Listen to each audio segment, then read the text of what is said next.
یہ اللہ سبحانہ وتعالیٰ کہتے ہیں کیا نہیں آئی ان کے پاس، یعنی ان دنیا والوں کے پاس جو کچھ یہ سب کچھ کر رہے ہیں، ان سب کے پاس کیا نہیں خبر آئی ان کی جو ان سے پہلے تھے؟ کون تھے ان سے پہلے؟ یعنی آج جو دنیا میں انسان آباد ہیں، ان سے پہلے دنیا میں کون تھے اور وہ کیا کرتے رہے، کون سی ان کی خبر ہے؟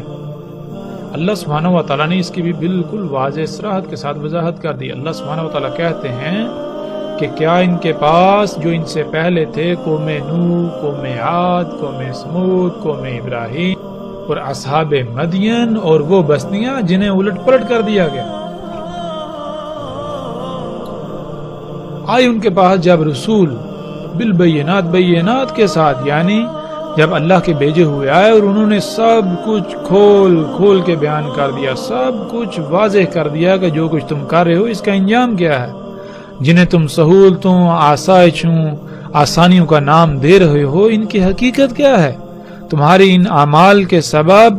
جو رد عمل آنے والا ہے وہ رد عمل کیا ہے۔ انہوں نے سب کچھ کھول کھول کر واضح کر دیا، لیکن اس کے باوجود ان کے کانوں پر جوں تک نہ رہیں گی تو پھر ان کا انجام کیا ہوا؟ یہی اللہ سبحانہ تعالیٰ پوچھ رہے ہیں، کیا ان کے پاس ان کی خبر نہیں پہنچی؟ ہاں، ان کے پاس خبر پہنچ چکی، تو پھر جان لیں ان قریب ان کے ساتھ بھی بالکل وہی ہونے والا ہے جو قوم نوح کے ساتھ ہوا، جو قوم عاد اور قوم سمود کے ساتھ ہوا، جو قوم ابراہیم اور اصحاب مدین کے ساتھ ہوا، اور جو ان بستیوں کے ساتھ ہوا جو الٹ پلٹ دی گئیں، جنہیں آسمانی مصیبتوں، عذابوں، سیلابوں، طوفانوں، زلزلوں نے آ لیا۔ اور پھر آگے اللہ سبحانہ وتعالیٰ بالکل واضح کر دیتے ہیں، بس نہیں تھا اللہ ان کے لیے ظلم کرنے والا، اور لیکن تھے وہ خود ہی ظلم کرنے والے۔ یعنی کہ ایسا ہرگز نہیں ہے کہ اللہ سبحانہ وتعالیٰ جان بوجھ کر ان پر عذاب لے کر آئے، ان کو الٹ پلٹ کیا، ان کو تباہ کیا، ان کو غرق کیا،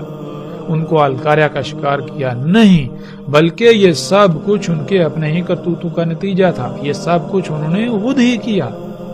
کیونکہ اللہ سبحانہ وتعالیٰ نے سب کچھ حق کے ساتھ خلق کیا۔ اگر اللہ کی ہدایات کے خلاف عمل کیا جائے گا تو وہ اعمال انسان کے اوپر ہی رد عمل کی شکل میں، تباہی کی صورت میں آن پڑیں گے اور انسان ان کا شکار ہو جائے گا۔